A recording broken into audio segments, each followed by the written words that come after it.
नमस्कार बच्चों, मैं डॉक्टर सीमा श्रीवास्तव आपके सामने भौतिक भूगोल का नया लेसन लेके आई हूँ, जो कि है भू संचलन। इससे पहले भी मैंने आपको इसी संदर्भ में एक क्लास में चर्चा की थी आपके साथ। आज और मैं अपने वीडियो के थ्रू आपको ये समझाना चाहती हूँ। परिवर्तन प्रकृति का शाश्वत नियम है। ब्रह्मांड में सौरमंडल एवं पृथ्वी की उत्पत्ति से लेकर भूपटल पर विभिन्न स्थल रूपों का और स्थलाकृतियों का इनका जो निर्माण हुआ है वो इसी प्राकृतिक नियम को प्रमाणित करता है। बच्चों, धरातल पर स्थित जितने भी स्थल रूप हैं या स्थलाकृतिक लक्षण हैं, उनका निर्माण कुछ विशेष बलों शक्तियों द्वारा होता हुआ है। ज़्यादातर प्रथम व द्वितीय श्रेणी होती है, जिनमें उच्चावच लक्षणों जैसे इसकी इनको अपन बोलते हैं रिलीफ फीचर्स, इनकी रचना आंतरिक बलों द्वारा होती है, जबकि तृतीय श्रेणी के आकारों की उत्पत्ति विध्वंसकारी बाह्यजात बलों द्वारा होती है। अब भूपटल पर कभी भी कोई स्थिरता नहीं रहती है। पृथ्वी का भूवैज्ञानिक इतिहास इस बात का साक्षी है कि भूपटल के प्राचीन उच्चतम पर्वत ये ज़्यादातर घिसकर पठारों और मैदानों का रूप ले लिया इन्होंने, तथा जहाँ कभी समुद्र लहराया करता था वहाँ आज ऊंची वलित पर्वत श्रेणियाँ पाई जाती हैं। तो मैं आपको बताना चाह रही थी कि नवंबर 1985 में 390 वर्षों से सुषुप्त नेवादो का जो एक ज्वालामुखी हुआ था कोलंबिया में, इसके अचानक विस्फोटक से 23,000 की आबादी वाला आर्मेरो नगर जो था वो मृत्यु की गोद में समा गया था। दिसंबर में 1988 में फिर एक भूकंप आया था, जिसमें आर्मीनिया का 50,000 की आबादी वाला एक और नगर पूर्णतः ध्वस्त हो गया था। ऐसे करके बहुत से ज्वालामुखी और भूकंप आए, जिनकी वजह से उस नगर का तहस नहस हो गया। भारत में भी आप देखो ना, महाराष्ट्र में कोयना 1967 में आया था ना, तथा लातूर का भूकंप जो 1993 में आया था। ये इन्होंने प्रायद्वीपीय भारत के जो स्थिर भाग था, स्थिर खंड था, उसकी जो एक धारणा थी कि ये कभी भी हिल नहीं सकता, क्योंकि वो ठोस गोंडवाना लैंड को बिलोंग करता था। लेकिन इसको भी, इस भाग को, इस भूपटल को भी कोई स्थिर नहीं कर पाया। ये परिवर्तन भूपटल पर ही नहीं वरन सागर की तलों में भी घटित होते हैं, और ज्वालामुखी क्रिया से अनेक द्वीपों का निर्माण भी होता है। सागर तटों का उमंजन होता है, इमर्जेंस या निमंजन, सबमर्जेंस। ये दोनों क्रियाओं के कारण क्या होता है, कभी कुछ स्थल भाग ऊपर आते हैं और कभी कुछ स्थल भाग डूब जाते हैं। तो धरातल पर हम ये कहेंगे कि धरातल पर होने वाली सभी परिवर्तनों के पीछे कुछ विशेष शक्तियाँ सक्रिय रहती है, जिन्हें दो बेसिक वर्गों में रखा जाता है। मेरी अगली स्लाइड आपको बताएगी कि ये देखिए, मैंने क्लासिफिकेशन बनाया है जिसमें अंतर्जात बल तथा बाहिर्जात बल, अर्थ मूवमेंट्स करके मैंने बताया है। और इसमें अंतर्जात बल है और बाहिर्जात बल है। अंतर्जात बल यानी कि एंडोजेनेटिक फोर्सेस और दूसरे हैं एक्सोजेनेटिक फोर्सेस। अंतर्जात बल में डायस्ट्रॉफिज्म और सडन मूवमेंट। डायस्ट्रॉफिज्म में पटल विरूपण होता है, जिसके द्वारा महादेश जनक बल और पर्वत निर्माणकाली बल का ओरिजिन होता है। और जो पर्वत डायस्ट्रॉफिज्म है, इसके और भाग देखा जाए तो अपवर्ड और डाउनवर्ड होता है। अपवर्ड से अपलिफ्टमेंट होता है, जिसको उत्क्षेप बोलते हैं, और डाउनवर्ड से सबसिडेंस होता है, यानी कि अवतलन होता है। तो ये तो है हमारे डायस्ट्रॉफिज्म वाले भाग। अब आता है अपने ओरोजेनिक मूवमेंट्स। ओरोजेनिक मूवमेंट में हमारे टेंशन और कंप्रेशन, ये कोई भी तनाव के द्वारा जब कोई चीज़ का निर्माण होता है, जैसे चटकन और भ्रंश भूपटल पर होती है, तो वो हमारे इसके अंदर आते हैं। और दूसरे जो है हमारे ओरोजेनिक के अंदर एक है कंप्रेशन, जिसके अंदर भूपटल का बंकन होता है, यानी कि बेंडिंग, क्रिस्टल बेंडिंग। और एक ये भी बेंडिंग कैसे होता है, संवलन, रैपिंग से और वलन से, यानी कि फोल्ड और मूवमेंट से। ठीक है, अब आते हैं अपन सडन मूवमेंट्स पे, जो कि हैं जिसके द्वारा जो अवतलन होते हैं वो हैं ज्वालामुखी क्रिया और भूकंप। ये दो स्थल भाग और स्थल रूप इसके अंदर टेंशन, इंटरनली टेंशन क्रिएट करते हैं। अब इनके बारे में अपन डिटेल में इसको पढ़ते हैं आगे पूरा, और मैं आपको एक्सोजेनेटिक फोर्सेस पे हम बाद में आएंगे। पहले मैं आपको इसी में एंडोजेनेटिक और एक्सोजेनेटिक का और आपको मैं समझा देती हूँ कि अंतर्जात बल जो है बच्चों, वो पृथ्वी के आंतरिक भाग अथवा भूगर्भ में सक्रिय बलों को अंतर्जात बल कहते हैं। Internally brought down by the forces emanating from deep below the earth's surface are called as endogenic, geomorphic movements or simply endogenic movements. Endo means internal और जेनिक का मतलब होता है origin, geo means earth, तो morphic means form। तो ये आपका पूरा बन गया एंडोजेनेटिक फोर्सेस। ठीक है, इन्हें निर्माणकारी शक्तियाँ भी कहते हैं, है ना। और ये बल पृथ्वी में गुप्त रूप से कार्य करते हैं।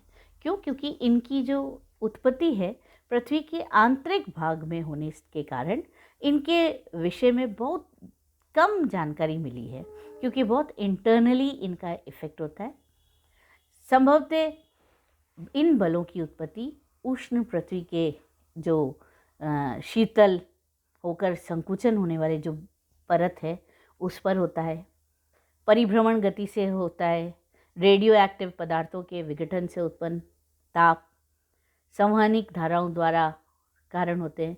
पृथ्वी के भीतर उच्च तापमान की ही कदाचित भूपटल पर उत्पन्न परिवर्तनों का उत्तरदायी होता है। तापीय अंतर भी हो सकता है ना। टेम्परेचर वेरिएशन के कारण शैलों में प्रसार और संकुचन होता है, कभी ठंडी कभी गर्म होती है, तो प्रसार और संकुचन होने से शैलें स्थानांतरित होती हैं और टूट जाती हैं।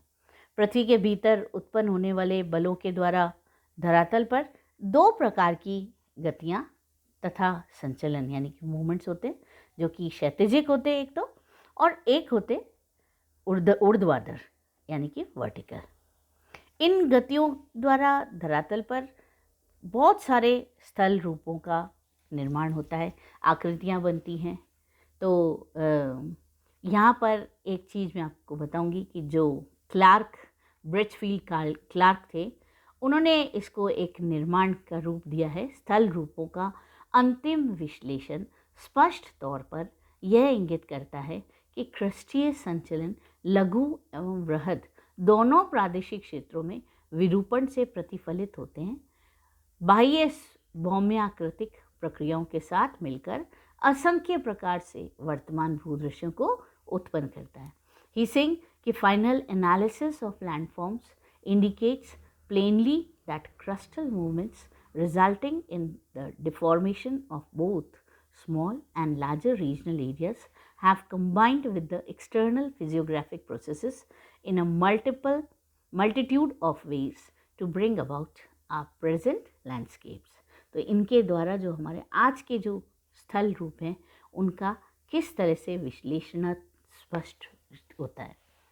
अब आता है बेटा इस पे फोर्सेस, बल एवं इनके ऊपर कार्य करने वाले प्रतिबल।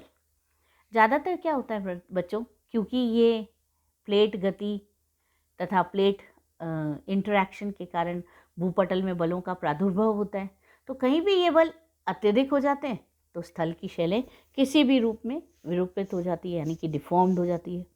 शैल पिंडों में दो प्रकार के बल ज़्यादातर कार्य करते हैं। कौन कौन से? एक तो है बॉडी फोर्स यानी कि स्पर्शीय बल, और संचालित बल। संचारित बल जो है ट्रांसमिटेड फोर्स होते हैं। शैलों में क्या होता है, ग्रेविटी की वजह से, जड़त्व इनर्शिया के कारण ग्रेविटी द्वारा जो बल उत्पन्न होता है स्पर्शीय बल कहा जाता है। और संचारित बल के अंतर्गत वे बल सम्मिलित होते हैं जो शैलों के एक भाग में उत्पन्न होकर शैल कणों के बीच अंतर क्रिया द्वारा किसी दूरस्थ बिंदु की ओर संचारित होते हैं। एक आता है प्रतिबल, आपने ऊपर देखा ना, बल और प्रतिबल है ना। तो प्रतिबल जो होता है वो होता है स्ट्रेस। इसमें प्रति इकाई क्षेत्र में वह बल है जो शैल पिंड के अंतर्गत उसके धरातल के आर पार कार्य करता है, जिसको हम इंग्लिश में ऐसे समझ सकते हैं कि stress is force per unit area acting across a surface within a rock mass. एक पूरा स्ट्रक्चर जो है रॉक का, उसके अंदर एक पर्टिकुलर जगह पे एक यूनिट एरिया में स्ट्रेस का इफेक्ट होता है। आया आपको समझ आया? ठीक है, अब हम आगे बढ़ते हैं कि इनके जो प्रतिबलों की मात्रा की भूपटल की विकृति के स्वरूप को निर्धारित करने वाले प्रतिबल कौन कौन से होते हैं। ये एक्चुअली 3 प्रकार के होते हैं। टाइडल स्ट्रेस यानी कि ज्वारीय प्रतिबल, ग्रेविटेशनल स्ट्रेस गुरुत्वीय, और टेक्टोनिक यानी कि विवर्तनिक प्रतिबल। अब ज्वारीय प्रतिबल तो ज़्यादातर आप समझ गए होंगे टाइडल को, कि सूर्य एवं चंद्रमा, जब आप जानते हैं टाइडल इक्लिप्स ज्वारीय कब होता है, ग्रहण कब होता है, तो सूर्य एवं चंद्रमा पृथ्वी को आकर्षित कर ज्वार उत्पन्न करते हैं, टाइड्स उत्पन्न करते हैं। दोनों के बीच में क्या होता है, एक स्ट्रेस होता है सूर्य और चंद्रमा के बीच में। ज्वार का प्रभाव जल जो है वो महासागरों का पर अधिक होता है और पृथ्वी का स्थलीय भाग भी ज्वार से प्रभावित होता है। यदि महासागर में 1 मीटर ज्वार उठता है तो ठोस पृथ्वी भी 0.2 मीटर खींचती है। एक अट्रैक्शन होता है, ग्रेविटेशनल अट्रैक्शन, टाइडल अट्रैक्शन, है ना। अब आते हैं अपन गुरुत्वीय प्रतिबल की तरफ, यानी कि ग्रेविटेशनल स्ट्रेस की तरफ। गुरुत्वीय बल के कारण पदार्थ की गति ऊंचाई से नीचे की ओर होती है।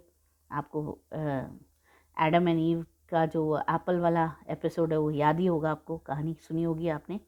तो जब एप्पल गिरा तो कहाँ गिरा, फर्श पर गिरा। तो इसी बात को सोचते हुए बड़े पैमाने पर इस प्रतिबल से धरातल पर वलन, भ्रंश और प्रतिक्रियाएं भी होती है। तीसरा आता है अपना टेक्टोनिक स्ट्रेस, जो कि है विवर्तनिक प्रतिबल। जनरली क्या होता है बच्चों, धरातल को जो विकृत या विरूपित करने में सबसे ज़्यादा जो बल काम आता है वो है प्रतिबल।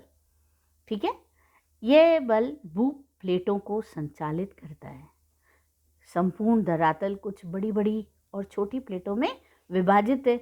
इन प्लेटों की सीमाओं पर अधिक प्रतिबल सक्रिय होते हैं तथा अनेक प्रकार की जो आकृतियां उत्पन्न होती हैं उनसे विवर्तनिक प्रतिबल तैयार होते हैं, जिनसे टेंशन, कंप्रेशन और शेयर, तोड़फोड़। टेंशन तनाव, कंप्रेशन संपीड़न और शेयर मतलब अपरूपण। ठीक है, होती है। अब अपन भूपटल संचलन। एक्चुअली जो भूपटल संचलन है, जो पृथ्वी के जो मूवमेंट्स हैं, इनको बेसिकली 2 वर्गों में रखा जाता है। पहला है पटल विरूपण, डायस्ट्रॉफिज्म। आपने अपना क्लासिफिकेशन देखा ही है, तो हम अभी उसका जो फर्स्ट भाग है उसके बारे में बात कर रहे हैं। तो डायस्ट्रॉफिज्म और आकस्मिक यानी कि सडन मूवमेंट्स। पटल विरूपण जो होता है वो डायस्ट्रॉफिज्म होता है, जिसके अंदर जो आपकी ये डेफिनेशन भी बता रही है कि diastrophic forces refer two forces generated by the movement of the solid material of the earth's crust. All the processes that move, elevate or build portions of the earth's crust come under diastrophism. Aperogenic processes involving uplift or wrapping of large parts of the earth. वॉर्चेस्टर ने भी यही कहा है कि पटल विरूपण के अंतर्गत पृथ्वी के सभी क्रस्टीय संचलन सम्मिलित हैं। क्रस्टीय मतलब क्रस्टल मूवमेंट संचलन है। ठीक है, तो इस परिभाषा को मैं आपको हिंदी में और समझाते हुए बताना चाहूँगी कि पृथ्वी के जो आंतरिक भाग में क्षैतिज यानी कि हॉरिजॉन्टल एवं जो वर्टिकल गतियों के फलस्वरूप जो विकृतियां भूपटल पर निर्मित होती है, ये दीर्घकालिक घटनाएं होती हैं, उनकी वजह से होती है, जिनके उत्पन्न होने में समय लगता है और क्षैतिज बल के कारण धरातल पर तनाव यानी कि टेंशन और संपीड़न होता है क्षैतिज वाले से, ठीक है, हॉरिजॉन्टल मूवमेंट से। तनाव के कारण भूपटल भंग और जिसको अपन क्रस्टल फ्रैक्चर्स होते हैं और दरारें पड़ती हैं, कहीं कहीं यह अवतलित भी हो जाते हैं। और संपीड़न के कारण क्या होता है, भूपटल की परतों में वलन यानी कि फोल्ड्स पड़ते हैं। कुछ भाग पर्वतों की भांति ऊपर उठ जाते हैं और कहीं घाटी के समान नीचे धंस जाते हैं। ऊर्ध्वाधर जो मूवमेंट है उनसे क्या होता है कि धरातल पर उत्क्षेप यानी कि अपलिफ्ट और अवतलन यानी कि सबसिडेंस क्रियाएं होती हैं, मतलब ऊपर उठाव और गर्त बनते हैं। समुद्र तटीय भाग विशेष रूप से निमग्न सबमर्ज और उमग्न यानी इमर्ज हो जाते हैं। आपने देखा ये जो मालदीव के जो कोरल आइलैंड्स है वो कोरल से बने हुए हैं, लेकिन फिर भी वो धरातलीय मूवमेंट के कारण कुछ कोरल पृथ्वी के अंदर जाते जा रहे हैं। हमारा जो दक्षिणी भाग है उसका कुछ भाग भी आप देखो, साउथ कोस्टल एरिया काफ़ी कुछ मर्ज हो रहा है। बॉम्बे के लिए भी हम सुन रहे हैं कि कुछ प्रतिशत उसका लैंड एरिया समुद्र के अंदर डूबता जा रहा है। दूसरी आती है आकस्मिक, ये देखिए आप फोर्सेस देखिए कौन कौन से फोर्सेस रिस्पॉन्सिबल हैं, जिनके बारे में अभी अपन ने चर्चा कर ली है। क्लाइमेटिक फैक्टर्स है, रोटेशन ऑफ अर्थ है, आइसोस्टेसी है, रेडियो एक्टिव है, टेक्टोनिक मूवमेंट्स है ना। और अब अपन आते हैं सडन मूवमेंट्स पे। सडन मूवमेंट्स जैसा कि नाम बता रहा है आपको, आकस्मिक घटनाएं। आकस्मिक घटनाएं ज़्यादातर जो होती हैं वो अकस्मात होती हैं, एकदम उत्पन्न होती हैं, एकदम सडन। आपके दिमाग में एकदम वोल्केनो और अर्थक्वेक आ गया होगा, है ना। उन्हें उत्पन्न करने या सक्रिय बनाने का कार्य भूगर्भ में पहले से चालू रहता है बहुत लंबे टाइम से, और इनके अंतर्गत ज्वालामुखी क्रियाएं, वोल्केनिसिटी या भूकंप जो है होता है वो आती है। अपन ने चर्चा की है और मेरे बच्चे समझ ही गए हैं सडन मूवमेंट से, वेरी गुड। ज्वालामुखी के सक्रिय ज़्यादातर होने से क्या होता है, विस्फोट से जो अंदरूनी भाग से जो पदार्थ है वो भूपटल के ऊपर आ जाता है और भीतर अनेक स्थलाकृतियाँ उत्पन्न हो जाती है। और भूकंप के द्वारा भी भूपटल पर विध्वंस होता है, नदियों के मार्ग बदल जाते हैं, पूरा एक सिटी टूट जाती है, रेलवे लाइन टूट जाती है ना, दरारें पड़ जाती है, झीलें उत्पन्न हो जाती हैं, कहीं दरारें और गहरे गर्त भी उत्पन्न हो जाते हैं। सांस्कृतिक स्थलाकृतियाँ, इमारतें, रेल, सड़क मार्ग, ये सब नष्ट हो जाते हैं, जन धन की भी हानि होती है। तो मेरे ख्याल से आपको ये समझ में आ गया होगा कि ये दोनों मूवमेंट्स क्या हैं। इसके बाद अपन वोल्केनिज्म, जो मैंने यहाँ परिभाषा डाली है, जो हमारे नए चैप्टर की तैयारी है कि volcanism includes the movement of मॉल्टन rock magma towards the earth surface through narrow volcanic events और फिशर्स। तो इस तरह से नई ओरिजिन होती है और इसमें hydrogen sulphide, sulphur dioxide, hydrogen chloride, carbon dioxide, pyroclastic material, cloud of ash, lava fragments, ये सब बाहर की ओर निकलते हैं और एयर और वेपर के कारण। और इनका जो केमिकल कॉम्पोजिशन होता है, विस्कोसिटी है इसकी लावा की, वो भी काफ़ी कुछ नए नए फॉर्म्स को उत्पन्न करती है। हम अपनी अगली क्लास में इसके बारे में बात करेंगे। तब तक के लिए धन्यवाद। अगर आपको मेरा ये वीडियो पसंद आया है तो थम्स अप का निशान ज़रूर दिखाइएगा और शेयर करिएगा। Thank you.